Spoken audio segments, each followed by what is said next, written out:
everybody, Bucks Gearbox. Welcome to the table.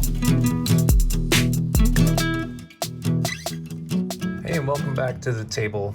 Hey, today, the first knife overview that I'm gonna be posting in 2022 is this guy right here. It's the Demko Knives AD20.5, and I'm pretty excited about this. I was able to snag one right around Christmas time, and come back to River's Edge Cutlery, and it was waiting for me there.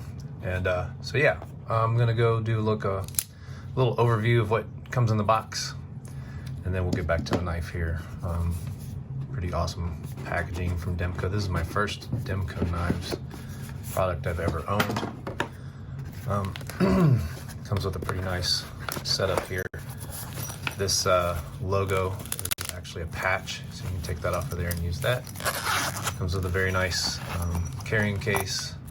It came in this. That protected the knife. This is the microfiber cloth that it comes with. And yeah, it comes with a nice Saviti style carrying case. In here, I thought this was pretty neat. It comes with an extra pocket clip, and this extra pocket clip is actually for lefties. So if you're a lefty, you can still use this knife, which is pretty thoughtful of them to put that in there. Also, this came with a sticker, and I immediately lost my sticker. I have no idea what I've done with it, which is really sad because I love stickers and it looks just like that. So I'll find that, stick it on a water bottle, whatever. And yeah, pretty nice kind of packaging, premium experience. I love it when companies kind of go the extra mile with this kind of thing. They make you feel like you're getting something pretty special. And when you look at the knife itself, can't do this on camera very well. The knife is also quite special in my book. I really dig this. I've been carrying it for about 3 weeks. Let's get into some stats. I like to make these videos brief, so I'm gonna try to fly through this. It's a 10-inch AUS 10A stone-washed blade. I really like the stonewash on this. Just a really nice finish. You can see the Demko signature right there on the edge. Made in Taiwan. Again, AUS 10A. Pretty awesome, I would say, hard use style blade. Mine is the clip point. You've probably seen pictures online, videos of the shark foot blade. This is what I would consider a hard use knife. The blade stock and behind the edge are pretty thick. You know, if you want something super slicey, this might not be what you want for that particular knife. Just to keep that in mind. I can't really comment on AUS 10A. I've only had it for 3 weeks, but so far it's fine. It's really good. Cuts really well, even though it's a little bit thicker of a knife stock, blade stock. And so I can't complain about it at all. And again, I really like the finish, the fit and finish, just really nice. Everything from the way they've done the jimping up top, it just is all quite nice. It's a very premium feeling blade here. The handle scales are Grivery. They have a very grippy texture, and I'll get back to that in a little bit. If you've watched any other reviews, you might have heard a little bit of complaining about that. So I'll get to that in a minute for sure. It's very aggressive. It's a 4.5-inch long handle, making the knife a little bit less than 8 inches long. I'll do some size comparisons here in a minute. Pretty aggressive jimping on the spine. You're not gonna, your thumb's not gonna move anywhere when you're doing this. There's also some less aggressive jimping on the shark lock ramp. And then on the thumb side, where you interact with the lock, it can feel a little aggressive, but just like with most new knives that you get that have a different system, your thumb and your fingers kind of get used to it. Your thumb breaks in as the knife does. Your finger, in this case, this is how I operate this typically. It breaks in pretty quickly. The first couple of days, it was a little rough, but you get used to it very quick. And yeah, so just, your mileage may vary on that. Some people have complained about it. They don't like it. I've noticed that online, but I like it just fine. It took me a few weeks to really get used to it, but it doesn't cause my fingers to bleed or anything crazy like that. So Again, just thought it was worth mentioning. On the hardware, this is a T10 on the pivot. The body screws are T6. I checked that with my Journey Tool Company tool there. Love that thing. And yeah, it's got steel liners in there with some milling. Let me get to that. I can show you up close. So there's steel in there keeping this thing nice and strong, and it's milled out so that it's pretty lightweight for a hard use knife, which I really like. I really appreciate that as a guy who goes hiking a lot, backpacking. So the ounces do matter. And this is about a 3.5 ounce pocket knife. So that it's a lot lighter than I expected it to be. When I first saw this popping up in stores, I thought, well, that's a big, heavy knife. And it's really not super heavy at all to me. I would totally take this hiking and backpacking. The pocket clip is fine. It's very strong. It's very, it doesn't move a whole lot. So it's going to take a little bit to break it in. It's not deep carry at all. This much sticks out of your pocket, so keep that in mind. It does come, as I showed you before, with a spare one of these, so you can lefty carry it, which is really great when companies do that. Let's see. Mine is perfectly centered and has no blade play at all. So it's just the fit and finish is really fantastic. It's there's not a whole lot to complain about as far as how this knife is put together, how it's designed.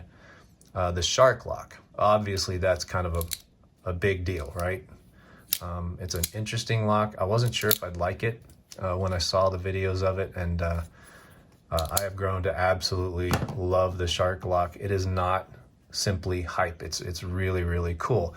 It seems incredibly strong, and you'll have a lot of confidence working hard with this pocket knife. I do already, only 3 weeks in. And it is, as advertised, it is fun to sit around and play with it. And the design of it keeps your fingers away from the danger zone pretty well, unless you're being silly with it, which, us knife enthusiasts can do that. So be careful.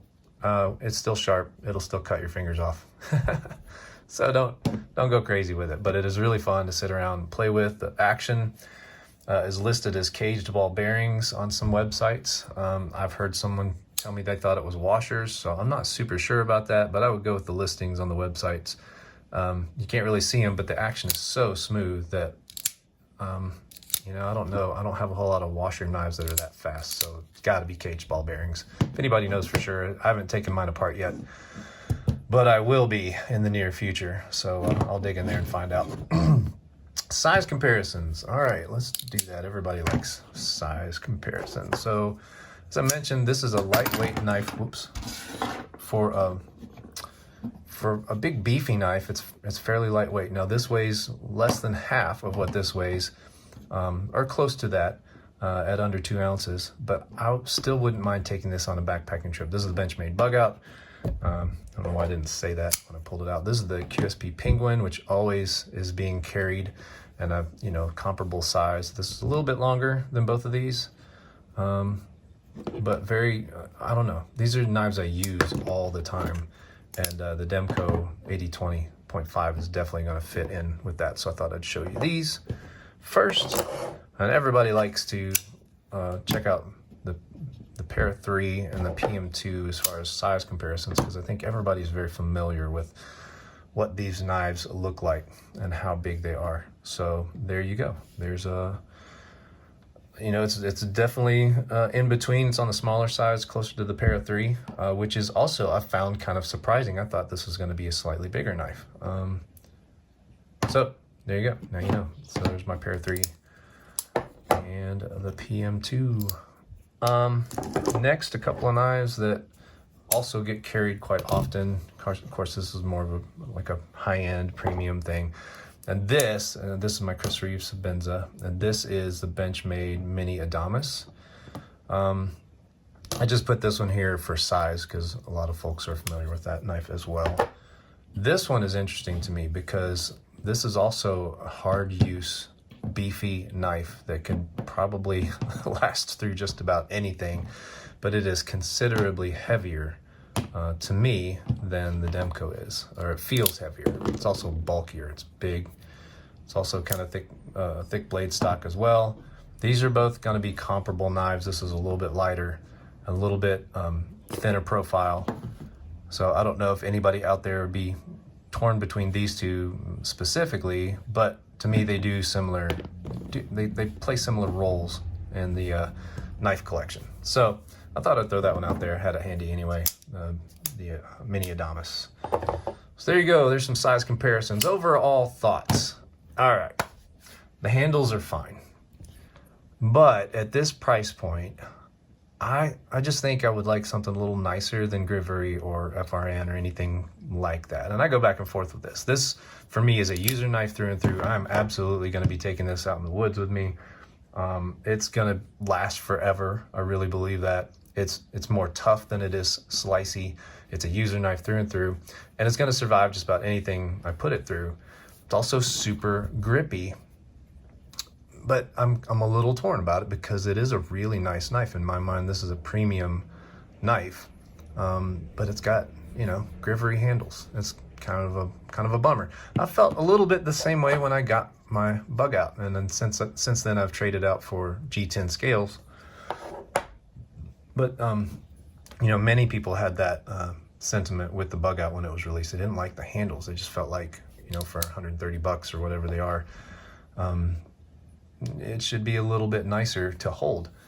Now, I know what they were going for with this. They were trying to keep costs down. Demko, they're on their own now. They're not under anyone. They're doing this by themselves. And they've got to figure out what the fair price point for what they're offering is. And I actually do think this is priced very fair for as good of a knife as you're getting. It's just that at this price point, I kind of wish it had better handles. That's it. That's all I can complain about. The other kind of negative when it comes to the scales is they are very, very aggressive. Now, that's going to keep it in your hands when you're out there in the woods and everything's wet and you're chopping stuff up with a pocket knife, you know, a folding knife. It's not coming out of your hands. I mean, this thing is super, super grippy. So pros and cons. It is gonna tear up your pockets. There's no doubt about that in my mind. It already has torn up some of my pockets. Now, right here where the design is fairly smooth, and they put the pocket clip that lands right on there perfectly. So that's really a good design, but it's all this stuff leading up to it that will chew up your pockets and has been chewing up some of my jeans pockets. In only 3 weeks, it's already kind of, you know, been kind of a pocket killer. Not a big deal. I don't really mind that. I'm a knife guy. It comes with the territory. It's just something to be aware of. Would I recommend this knife? Absolutely. Those are the only two things I can nitpick. And you know, I am a knife enthusiast, as most of you also are watching this channel, I'm sure. There are always little pros, little cons, and this knife, you know, the pros very much outweigh the cons. Definitely recommended if you can get your hands on one of these to check it out. It is a beautiful design. The shark lock is as cool as advertised and seems bulletproof to me. The blade is a little thick, but that's exactly what they were going for. That doesn't bother me at all. I knew what I was getting when I got this knife. And I have other knives that I can use if I need something super, super thin behind the edge. Fit and finish are fantastic. They're super great. Demko did an amazing job with this knife. Also, it is really fun to play with. All right, that's it. Here's my overview for the AD20.5 from Demko Knives. Have a great day. Bye.